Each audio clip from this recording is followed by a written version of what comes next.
Bukankah Allah bilang wabasyiris sabirin, sampaikan berita gembira kepada orang yang sabar. Ada banyak kebaikan yang Allah sediakan untuk orang yang sabar kalau dia sabar. Jadi mudah-mudahan Allah jaga hati kita, baik ketika kita diuji, bahkan ketika kita diberi nikmat, supaya dalam dua keadaan ini kita tetap menjadi mukmin yang ajaban, yang ideal, yang baik, yang insya Allah Allah suka sama kita. Kalau diuji sabara fakana khairallah, kalau diberi nikmat syakara fakana khairallah. Kalau dia diuji dia bersabar dan itu kebaikan untuk dia. Ternyata diuji ujung-ujungnya baik. Lewat apa ujian menjadi kebaikan? Lewat sabar. Bukankah Allah bilang wabasyiris sabirin, sampaikan berita gembira kepada orang yang sabar. Ada banyak kebaikan yang Allah sediakan untuk orang yang sabar kalau dia sabar. Dan kalau diberi nikmat syakara, kalau diberi nikmat dia bersyukur, fakana khairallah. Kenapa nikmat kok menjadi kebaikan? Maksudnya dengan dia bersyukur Allah tambahkan kebaikan itu. La in syakartum la azidannakum. Jadi orang beriman itu kayaknya hidupnya tuh harusnya sih nggak ada bete-nya. Hidupnya tuh nggak ada istilah, aduh hari ini gue kayak rugi banget nih.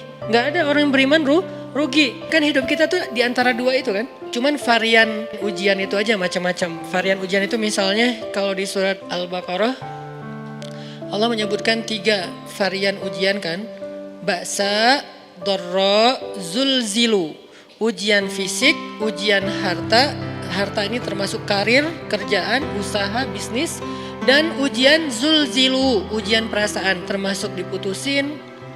Atau orang yang dekat sama kita jadian sama yang lain, atau mungkin di unfollow oleh ya gitu deh. Saya kalau udah ngebahas bab ini agak gimana gitu. Jadi 3 varian ini masuk kategori apa? Masuk kategori ujian. Tetap aja 2. Kalau nggak ujian nikmat, antara 2 itu nih.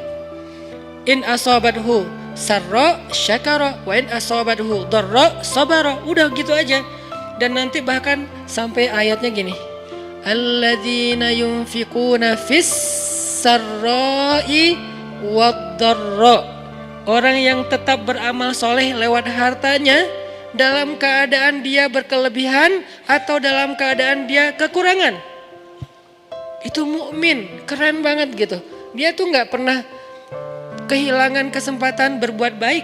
Baik beramal soleh ketika dia dalam keadaan dikasih nikmat, maupun beramal soleh ketika dia dikasih ujian, tetap aja beramal soleh.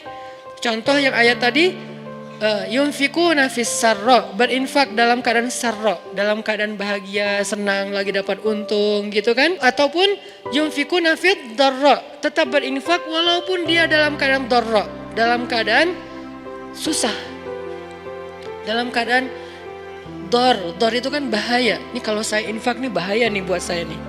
Kalau saya kasih nih saya kayak nggak ada tabungan buat mahar nih. Kalau saya kasih ke dia, terus saya gimana? Gitu kan? Ini dor banget nih, bahaya banget nih. Tapi dia tetap berinfak. Siapa yang mencontohkan hal seperti itu? Selain pastinya Rasulullah udah nggak diragukan lagi. Yang jadi kayak simbol berinfak walaupun dia butuh. Orang-orang Ansor. Yu'thiruna ala anfusihim walau kana bihim khasasah. Mereka mendahulukan orang muhajirin atas dirinya sendiri, walaupun sebetulnya dia juga butuh kepada kebaikan itu.